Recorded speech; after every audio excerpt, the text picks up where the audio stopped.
Hey y'all, looks like I'm making another one up. How'd I cut myself? Alright. So, I think today I'm gonna do some fishing. And any plants I see along the way, I'll point them out to you, and you know how I do that. And yeah. Oh, I'm also gonna check my trap camera and see if I got any good pictures on there. If I do, I'll throw them in the video for you. Alright, so let's get to walking.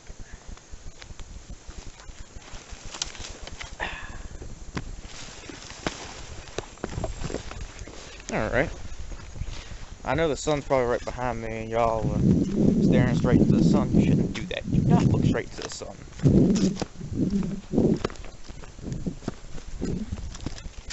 So, I'm gonna head on down here, check out my trap camera, see if I'm getting anything. Deer season coming around right around the corner, and I am losing my mind. I cannot wait. I've been dying for some bacon wrap tenderloin. God. If you haven't tried bacon wrap tenderloin and you like deer, you will love this.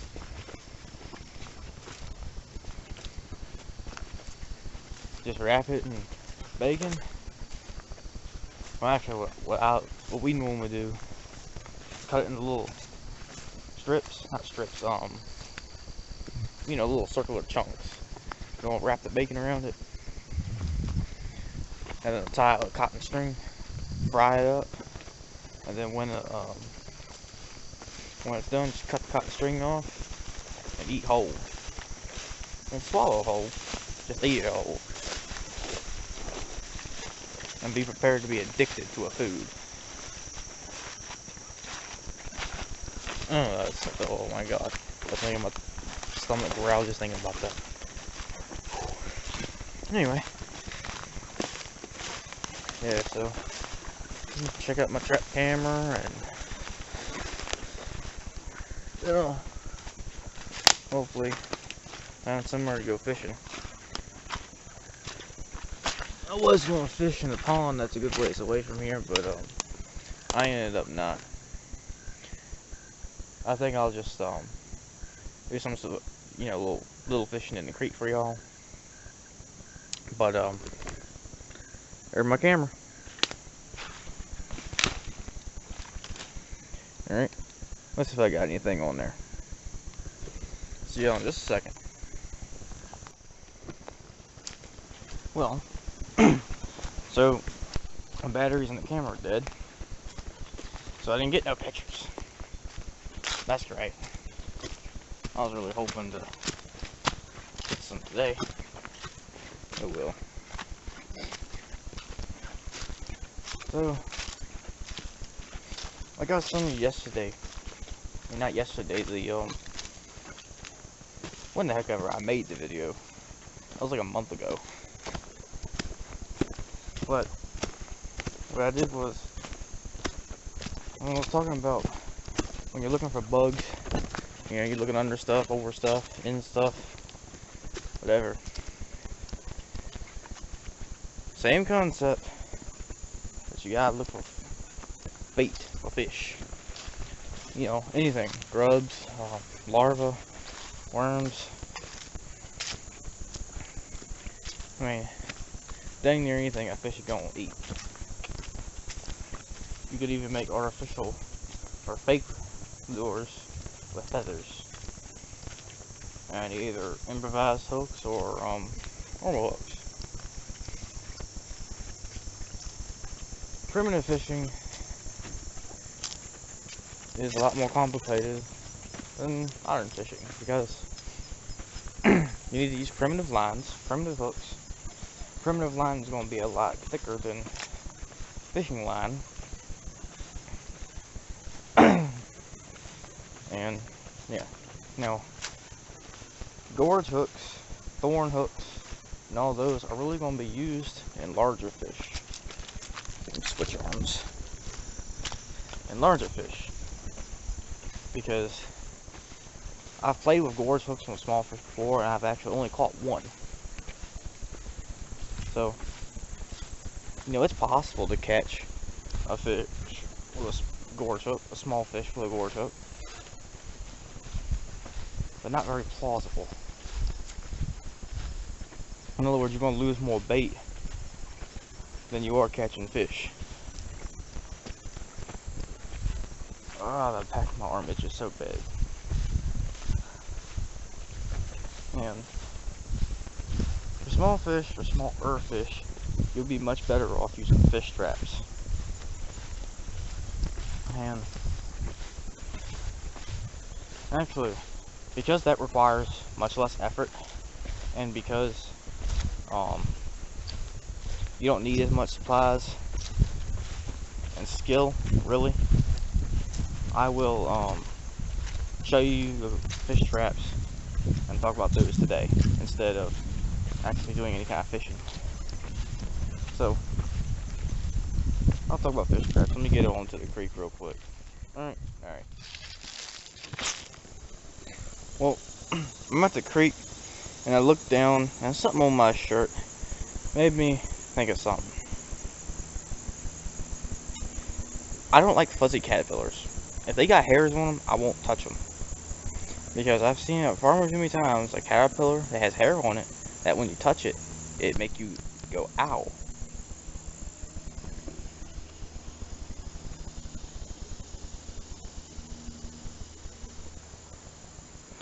Now, I haven't been stung by very many caterpillars. I've been stung by 2, but I only know the name of one. And the one I got stung by was called a saddleback caterpillar. And that actually feels like a bee sting.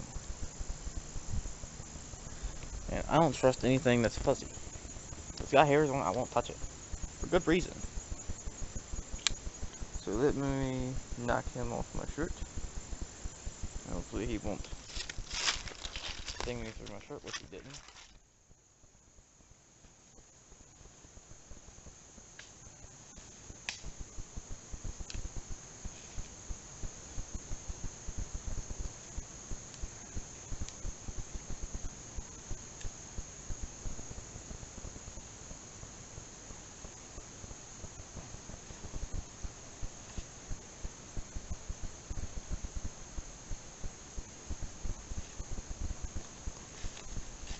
Okay. Y'all spying on me? You know, I'm collecting stuff for this primitive fish trap. And I found this. An old Gatorade bottle. It's flood debris, I know that. It always floods down here. You saw one of the videos of the flood. And, you know, it's kind of sad that no matter where you go, you can't escape trash. It is sad. Now, I'm not too sure how well this bottle would work for the trap that you can use bottles for, due to the fact that it's a wide mouth. I'm tempted to smell that. It smells old. But, the fact that it's wide mouth, I'm not sure how well that would work. But I'll demonstrate. I'm gonna go wash this off in the creek, wash it out, and I'll show you. Okay?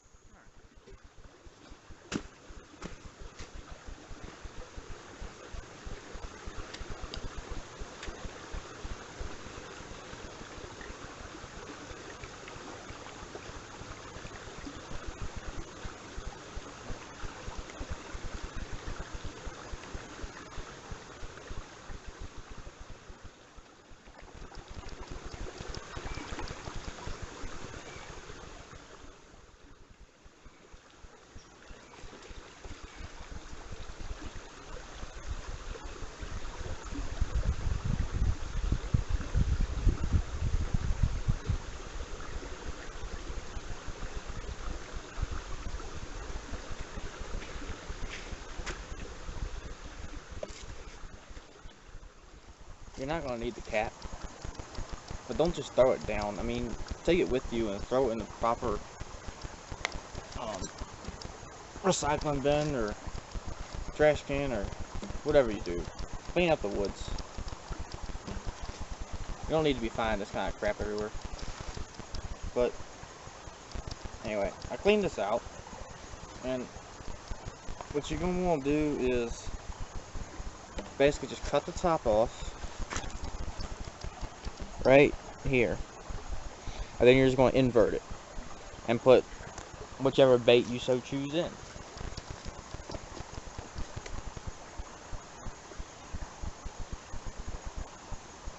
I'm going to use these lines right here in the bottle as basically a guideline. Okay? So, yeah. Okay? Once you do that, all you just do is invert it. Just put it in inside out. Simple as that. There we go. So basically, how this works is the fish, they smell the bait, and it helps if you poke little holes throughout the bottle, and then you could, if you want, attach a string or something to it so you don't, float down the creek or whatever, or put some rocks in it to make it sink even more. But you'll put your bait in here, and then the fish, they'll smell it, so they're going to swim on, they'll play around for a little bit, but then they'll go in.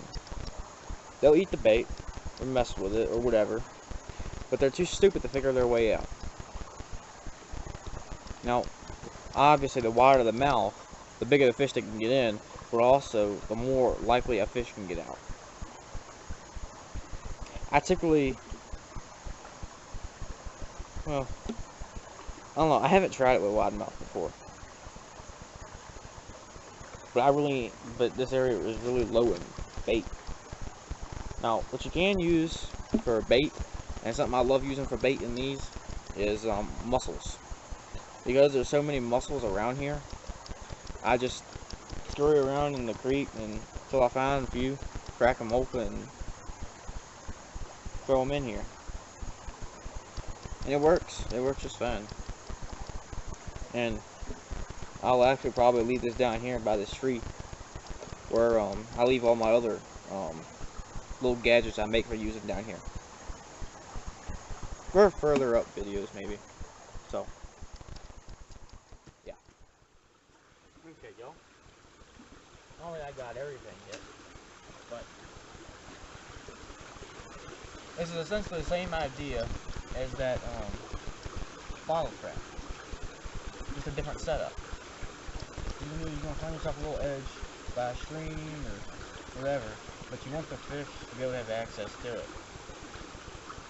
So really, this isn't the ideal location.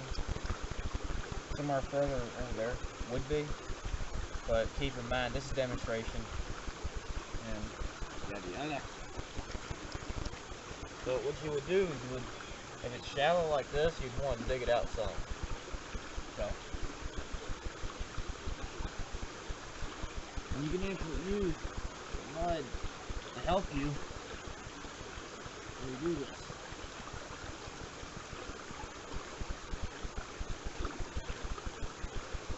You dig it out so that they can get in there.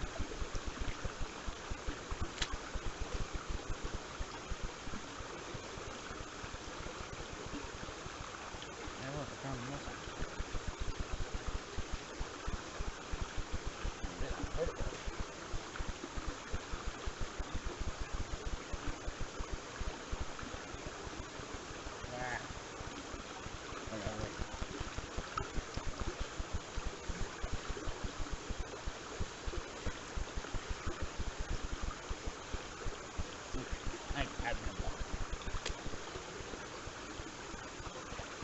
Alright, once you get it dug out so that the fish can get into the area, what you're going to do, you're going to take a whole bunch of these sticks you collect.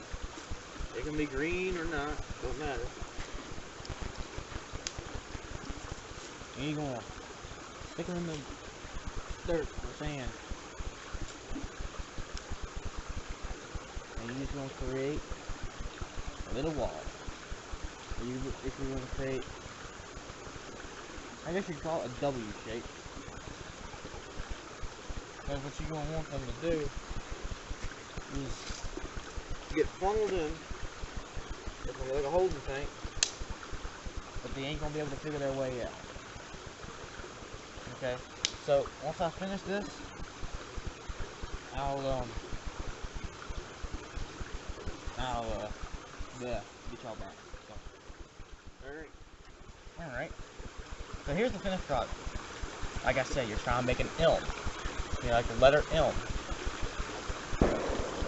Okay. And what I did, hey look, there's a muscle.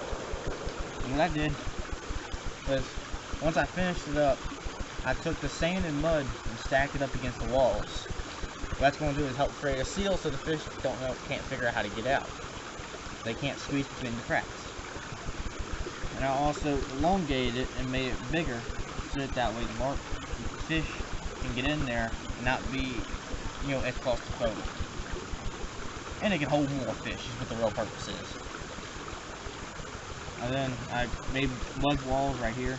And then what you could do is take sticks and line them all the way down.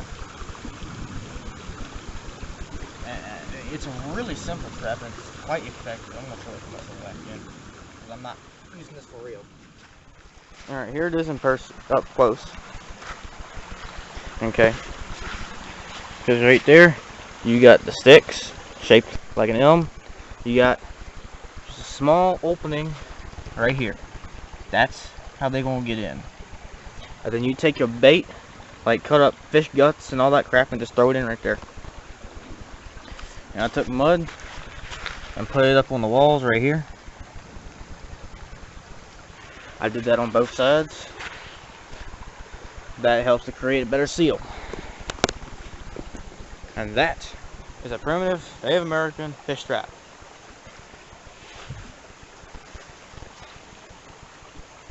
And oh, that kind of stinks. That might get infected. So I'll tend to that. You can actually use the sap from pine trees as a antibiotic, not antibiotic, but a antiseptic. Smear it on a cut or scrape or whichever you got. And I made a natural salve. I'll show. I'll actually do a tutorial on that in a later video. And I got a new EDC pack.